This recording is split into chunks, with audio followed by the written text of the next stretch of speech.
Aku tahu ini mungkin terdengar gila. Banyak yang akan menghakimiku, mencaciku, atau bahkan mengutukku. Tapi inilah rahasia yang kubawa selama bertahun-tahun. Rahasia yang mengukir luka di hatiku dan membentuk siapa diriku hari ini. Ada kalanya terjebak dalam labirin emosi, di mana logika tak lagi berfungsi dan hati mengambil alih kemudi. Ini bukan cerita tentang benar atau salah, melainkan tentang bagaimana aku, seorang istri yang tampak sempurna, pernah jatuh ke dalam jurang yang tak seharusnya aku jelajahi. Jika kalian pernah merasa sendiri di tengah keramaian atau mendambakan sesuatu yang tidak bisa kalian miliki, mungkin kalian akan mengerti sedikit saja perasaanku. Tonton sampai akhir dan beritahu aku apa pendapat kalian. Sebelum kita lanjutkan, saya mohon dengan kerendahan hati untuk subscribe channel ini dan tulis di kolom komentar dari daerah mana Anda menonton video ini.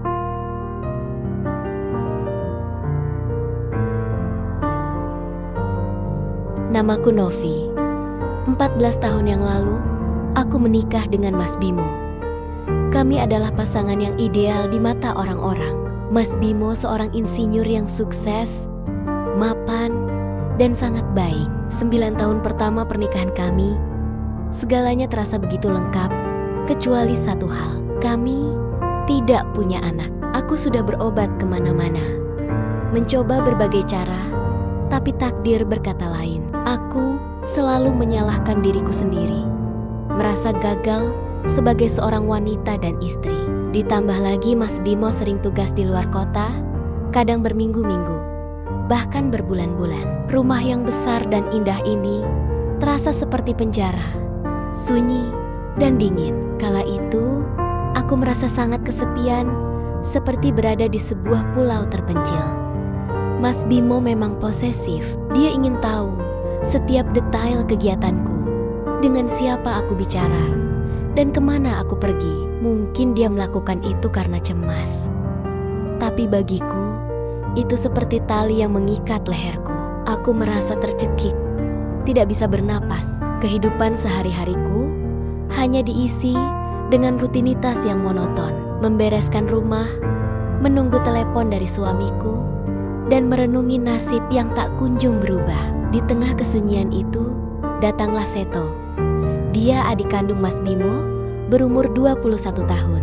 Baru saja masuk kuliah di salah satu universitas di kota kami. Mas Bimo memintanya untuk tinggal bersama kami agar bisa fokus kuliah dan tidak perlu memikirkan biaya kos. Kehadiran Seto membawa sedikit warna di rumah ini. Dia muda, energik, dan selalu punya cerita lucu. Aku jadi punya teman mengobrol, teman berbagi tawa.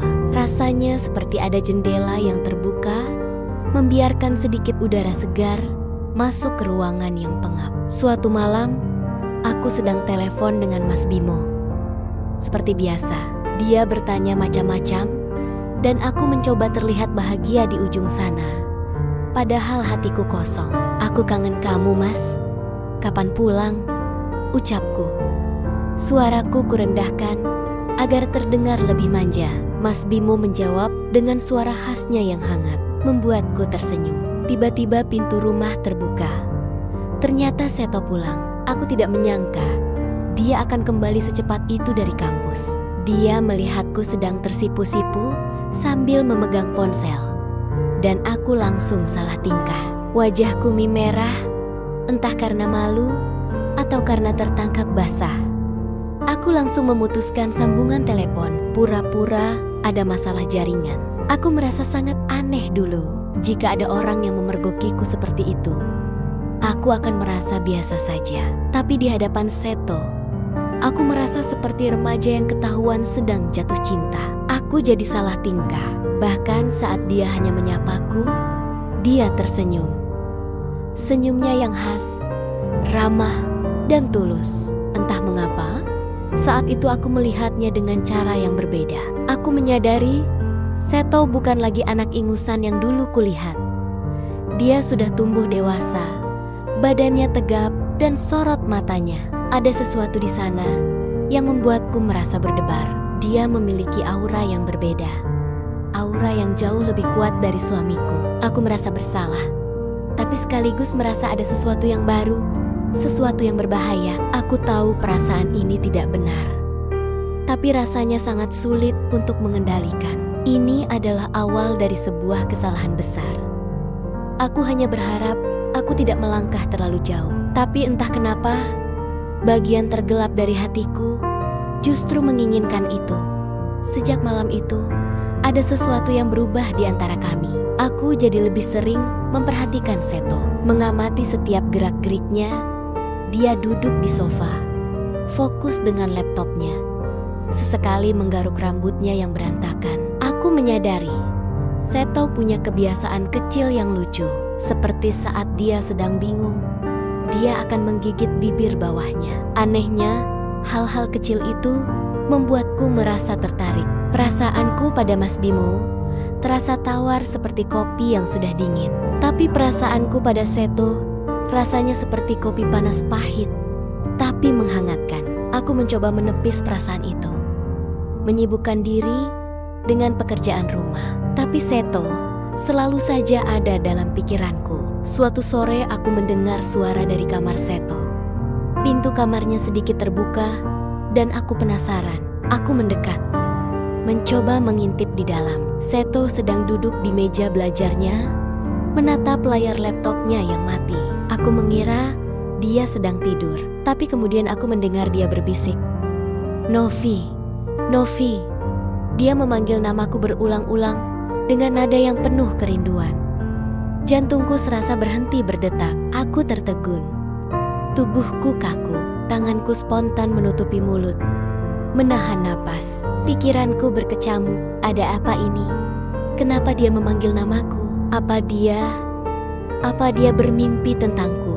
Anehnya, aku tidak merasa marah atau jijik. Sebaliknya, ada perasaan aneh yang merayap di dadaku. Perasaan tersanjung, perasaan dicintai. Aku merasa seperti mendapatkan kembali harga diriku sebagai seorang wanita. Sesuatu yang sudah lama hilang. Perasaan itu bercampur aduk dengan rasa bersalah yang menggerogoti. Aku adalah istri kakaknya. Tapi kenapa aku malah merasa senang? Aku tidak bisa mengendalikan perasaanku. Aku buru-buru kembali ke dapur, pura-pura tidak terjadi apa-apa. Keesokan harinya, aku sengaja memulai percakapan. Aku ingin menguji perasaannya. "Seto, kamu sudah punya pacar belum?" Tanyaku santai sambil mengiris buah. Dia langsung salah tingkah. Wajahnya memerah. "Belum, Mbak," jawabnya gugup. "Masa sih? Anak sekeren kamu, pasti banyak yang naksir." Aku menggodanya. Dia hanya tersenyum malu-malu. Aku terus mendesaknya. "Ayo, jujur saja. Siapa sih cewek beruntung itu? Kamu bisa cerita sama Mbak kok." Seto terdiam.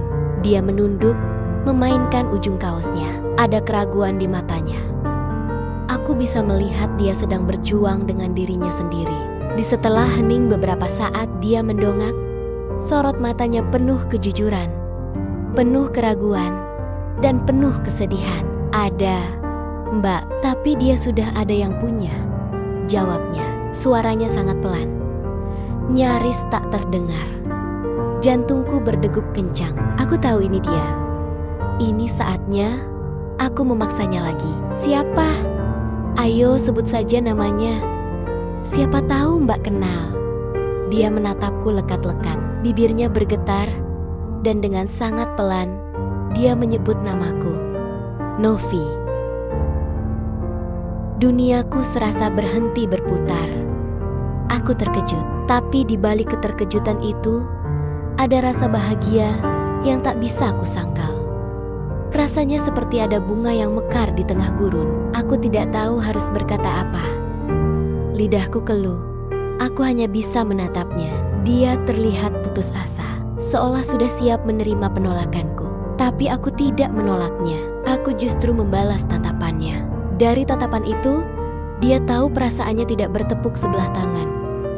Sejak saat itu, kami menyimpan rahasia ini berdua. Sebuah rahasia yang tidak seharusnya ada, tapi justru membuat kami merasa hidup. Kami tahu ini salah. tapi rasanya terlalu indah untuk dilepaskan. Setelah pengakuan itu, hubungan kami menjadi lebih dalam dan kami menghabiskan banyak waktu bersama. Seto sering bercerita tentang perkuliahan dan teman-temannya. Aku yang selama ini menyimpan semua keluh kesah sendiri, akhirnya bisa berbagi. Aku bercerita tentang kesepianku, tentang rasa tertekanku di dalam pernikahan yang terasa hampa. Dia mendengarkan semua ceritaku dengan sabar. Dia tidak menghakimiku, tidak menasehatiku. Dia hanya ada di sana mendengarkan. Dan itu sudah lebih dari cukup. Suatu sore kami sedang duduk di teras belakang. Aku sedang menyiram tanaman dan dia sedang membaca buku. Hening menyelimuti kami, tapi itu bukanlah keheningan yang canggung, melainkan keheningan yang nyaman. Tiba-tiba dia memulai percakapan. Mbak tahu tidak? Sebenarnya aku sudah naksir Mbak dari dulu. Aku menoleh menatapnya. Dia melanjutkan.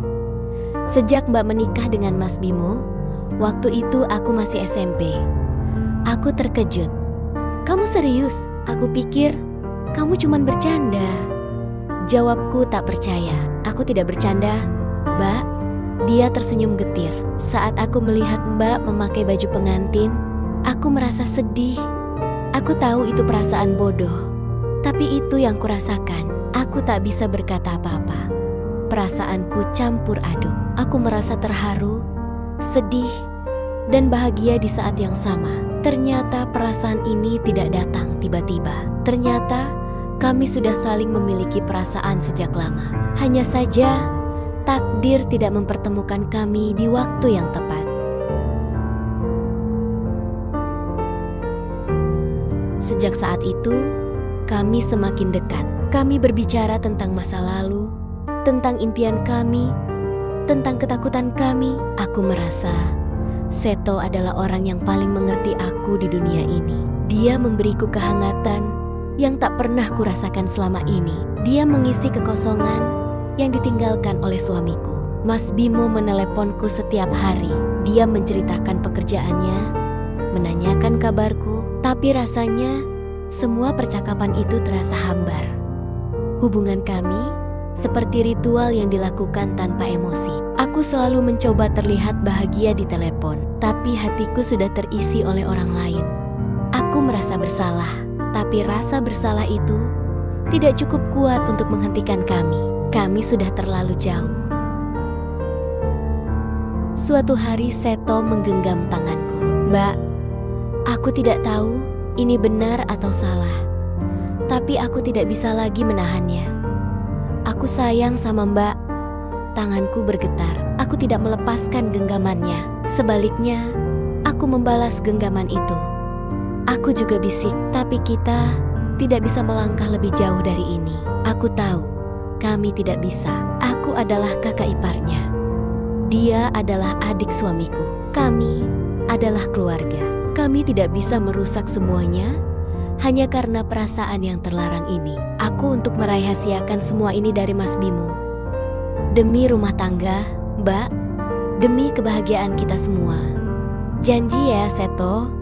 Dia mengangguk, tatapannya sendu. Aku janji, Mbak. Rahasia ini akan kita jaga sampai mati. Malam itu aku merasa damai, sekaligus sangat bersalah. Aku sudah berjanji pada diriku sendiri untuk tidak melangkah terlalu jauh. Tapi di sisi lain, aku merasa begitu nyaman di dekat Seto. Seolah semua kegelisahanku lenyap. Ini adalah jalan yang salah, tapi aku memilih untuk terus melangkah di atasnya. Aku tidak tahu apa yang akan terjadi selanjutnya, tapi aku tahu rahasia ini akan menjadi beban yang akan kubawa seumur hidup. Waktu berjalan begitu cepat. Mas Bimo meneleponku, memberitahu bahwa dia akan pulang besok malam. Jantungku berdegup kencang. Ada kegembiraan, tapi juga ketakutan. Ketakutan akan kenyataan bahwa Seto tidak akan lagi ada di rumahku setiap malam. Seto tidak akan lagi menjadi teman berbagi cerita, dan aku akan kembali ke rutinitas lamaku. Rutinitas yang membosankan dan kesepian. Aku merasa Mas Bimo telah merusak semua kebahagiaan yang baru kurasakan. Malam itu, Mas Bimo menelepon. Sayang, Mas kangen. Suaranya terdengar bahagia. Aku juga, Mas. Jawabku, suaraku terasa hambar. Dia bertanya, Seto ada di rumah tidak? Aku terdiam sejenak. Aku berbohong. Tidak ada, Mas.